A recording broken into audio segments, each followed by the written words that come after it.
انتهت المباراة بالتعادل السلبي 0-0. يعني كنا نتمنى ان احنا نفوز في هذه المباراة، لكن الله كتب لنا. رأيكم الفني خالد سمان؟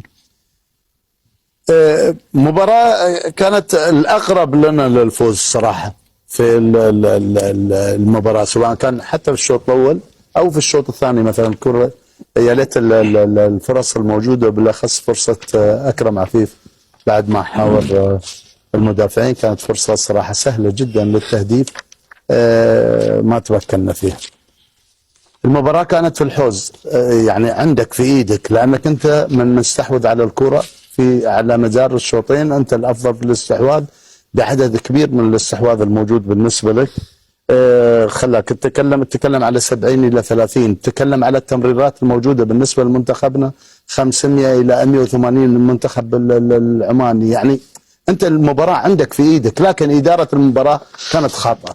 إدارة المباراة نتحدث عن لوبوتيغي، سواء كان على التشكيل من بداية المباراة أو سواء كان على إدارة المباراة في التغييرات. لا يمكن، أنا مع يعني هذه الكرة حرام، يعني عند هداف كبير بقيمة أكرم، كرة هدف ما يعني عند أكرم، حتى أنا متوقع وهو مسدد ينطر الشبكة يتحرك، يعني أنها تكون في الجول. تغييرات في إدارة المباراة كانت خاطئة بلوبوتيغي. مع بدايه الشوط الاول في انزال عبد العزيز، انت ما كنت تحتاج الى لاعب وسط ملعب. انت لما نزلت عبد العزيز كانك تقول مداب وعبد العزيز انتم اثنين في واحد تلعبون قاعدين في وسط الملعب، مع وعندكم فقط كريم بالضياف. كان يعني ممكن الاستبدال ان يتم، قلنا ممكن يكون نزول موجود حسن هدوس اضافه، او ممكن يكون راس حربه اللي هو المعز اللي عمل اضافه في الشق الهجومي. فالاداره الفنيه بالنسبه اللي بتيجي في ارض الملعب ضاعت، خصوصا انت تخرج رجل يعني هو يقدر في لحظات يخلص لك المباراه.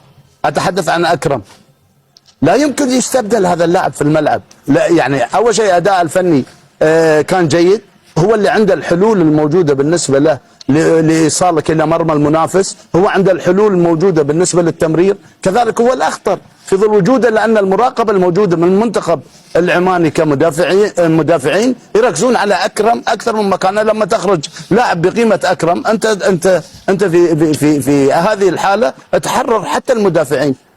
فلوبوتيغي بشكل عام لم يدر المباراة من بدايتها بالنسبة للتشكيل اللي صار بالنسبة لي من وجهة نظري، حتى في التغييرات اللي تمت لم تعمل أي إضافة.